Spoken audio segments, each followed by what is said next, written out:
नमो नमः। इंद्रवज्रा छंद के बारे में आज अध्ययन करेंगे। इंद्रवज्रा छंद का लक्षण है चादिंद्र वज्रा यदि तौ जगौ गए। अर्थात इस जिस छंद के प्रत्येक पाद में कुल 11 वर्ण होते हैं तथा क्रमशः तगण तगण जगण दो गुरु के रूप में गण व्यवस्था हो, कुल 11 वर्ण हो, वहां पर इंद्रवज्रा नामक छंद होता है।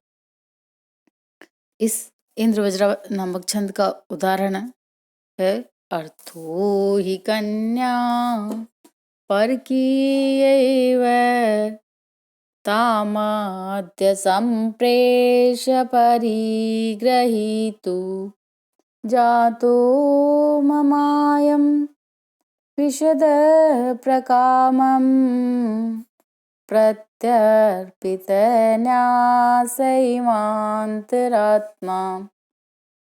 अर्थात इसके प्रत्येक चरण में क्रमशः तगण तगण जगण के अनुसार गण व्यवस्था है। कुल 11 वर्ण हैं। अतः यहाँ पर इंद्रवज्रा नामक छंद है। यह उदाहरण अभिज्ञान शकुंतलम के पंचम अंक का चौथा पद्य है, जिसमें कर्णव ऋषि अभिज्ञान शकुंतलम की नायिका शकुंतला को अन्य दूसरों की धरोहर के रूप में बताया है और कन्या को पराया धन कहा है, ऐसा इसमें वर्णन किया गया है। और इंद्रवज्रा छंद के जो लक्षण हैं इसमें बहुत ही सही घटित हो रहे हैं। आगे हम उपेंद्र वज्रा नामक छंद के बारे में पढ़ेंगे। उपेंद्र वज्रा छंद का लक्षण है उपेंद्र वज्रा जत जास्ततौ गौ। अर्थात उपेंद्र वज्रा नामक छंद में क्रमशः इसके प्रत्येक चरण में क्रमशः जगण तगण जगण दो गुरु के अनुसार गण व्यवस्था होती है। कुल 11 वर्ण होते हैं। वहां पर उपेंद्र वज्रा नामक छंद होता है। इसका उदाहरण त्वमेव माताश्च पिता त्वमेव त्वमेव बन्धुश्च सखा त्वमेव त्वमेव विद्याश्च द्रविणं त्वमेव त्वमेव सर्वं मम देव देव। अर्थात इसके प्रत्येक चरण में क्रमशः जगण तगण जगण दो गुरु है और कुल 11 वर्ण हैं। अतः इसमें उपेंद्र वज्रा नामक छंद का लक्षण घटित होता है। अगला छंद उपजाति छंद है। उपजाति छंद इंद्र वज्रा और उपेंद्र वज्रा इन दोनों का सम्मिश्रण है। इसी को उपजाति छंद कहा जाता है। इसका लक्षण है अनन्तरोदितलक्ष्मभाजौ पादौ यदीयावुपजातयस्था इत्थं किलान्यास्वपि मिश्रितासु स्मरन्ति जातिर्दमेव नाम।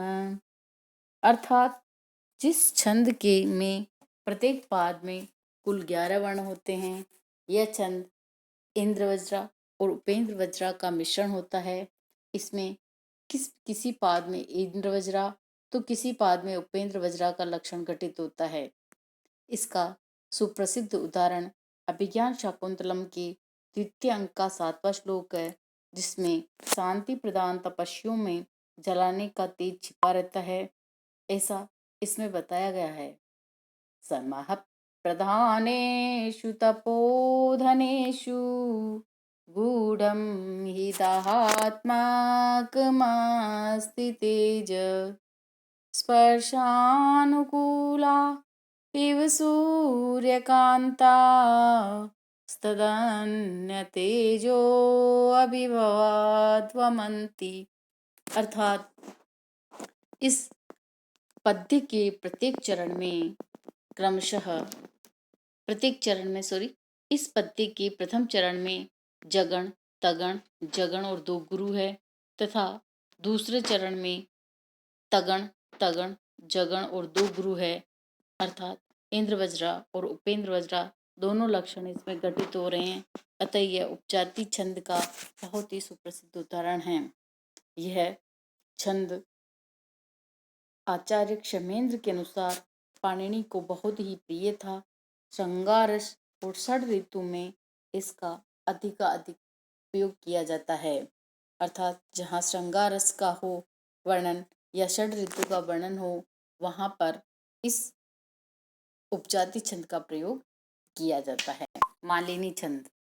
मालिनी छंद का लक्षण है ननम ययुतेयम मालिनी भोगिलोकै ननम ययुतेयम मालिनी भोगिलोकै, अर्थात जिस छंद के प्रत्येक चरण में क्रमशः नगण, नगण, मगण, यगण, यगण के अनुसार गण व्यवस्था होती है। कुल 15 वर्ण होते हैं, 8 और 7 पर यति होती है। इस प्रकार वहाँ पर मालिनी नामक छंद होता है। यहाँ पर 8 भोग है और 7 लोक, ऐसा इसमें इंगित किया गया है। इसका उदाहरण बहुत ही सुंदर है। यह अभिज्ञान शाकुंतलम की प्रथम अंक का 17वां श्लोक है, जो मालिनी का बहुत ही सुंदर उदाहरण है। वो इस प्रकार है सरसिज मनोवेदम शैवले नापि रम्यम मलिनमपि हिमांशोर लक्ष्मीं तनोति यमधिक मनोज्या वल्कलेनापि तन्वी किमिव हि मधुराणां मंडनम नाकृतीनाम। इस पद्य के प्रत्येक चरण में क्रमशः नगण, नगण, मगण, यगण, यगण के अनुसार गण व्यवस्था है और कुल 15 गण हैं। 8 और 7 पर यति अर्थात विराम है।